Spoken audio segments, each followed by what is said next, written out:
हाम्रो रोड भयो यो बाहिरी रोड यो यही हो रोड हाम्रो अनि घर चाहिँ हाम्रो यो भयो हेर्नुहोस् यो भयो घर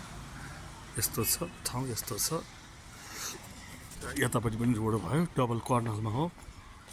यस्तो छ ल हेर्नुहोस् यो ठक्क घर यो है त यस्तो आयो 5.5 आना है त जग्गा 5 आना जग्गामा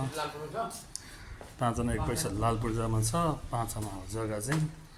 घर यस्तो भयो यो टोयलेट भयो यसपछि आएर यो एउटा स्टोर रुम हो यसपछि आएर हामी यहाँ भित्र छिर्यौँ यहाँ छिर्दा सरर लाएर यो बैठक रुम हो यो बैठक रुम हो यस्तो छ यसपछि आएर टक्क लाएर यो किचन भयो यो किचन भयो सरर लाएर किचन पनि ठुलो छ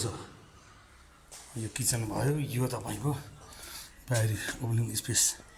भयो त्यसपछिबाट अब म माथि जान्छु यो हामी अब भर्याङ चढ्यौँ सरर यस्ता गरिरहेको छ बत्तीहरू यस्तो यस्तो छ भर्याङ चढ्यो सरर भर्याङ चढ्दै है माथि काठ पार्केटिङ भयो काठ पार्केटिङ भएपछि यो सट्ट यो एउटा रुम भयो त्यसपछि एउटा बेडरुम त्यो एउटा यो अर्को अब बेडरुम भयो यसपछि अब यो डबल बेडरुम भयो यो यस्तो छ यस्तो टोयलेट छ यो एटेच मास्टर बेडरुम यो हो अब यो चाहिँ यहाँ एउटा अब लिभिङ जस्तो एउटा छ यो गेट भयो त्यसपछि एउटा आएर सर्ट लाएर यतापट्टि अर्को रुम भयो यही बत्ती सत्ती बाला छैन यस्तो छ यसको पनि एटेच हो यसमा एटेच अनि ज्याकुजी पनि छ कि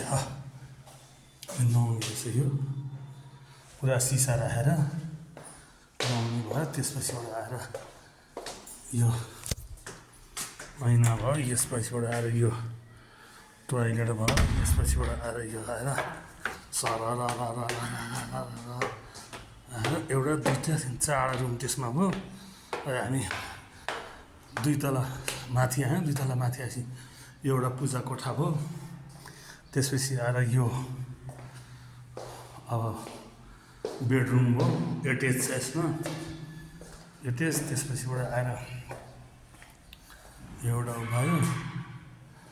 त्यसपछि आएर कौसी यो भयो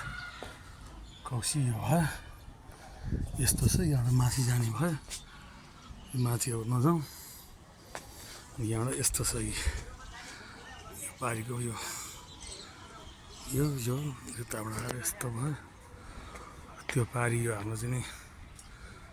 ऊ भयो यताबाट यति बाटो भयो यस्तो छ हरियो भयो है त हरियो भयो सरर लाएर यस्तो भर्याङहरू छ त काठको भर्याङ छ पुरा काठ पार्केटिङ छ हस्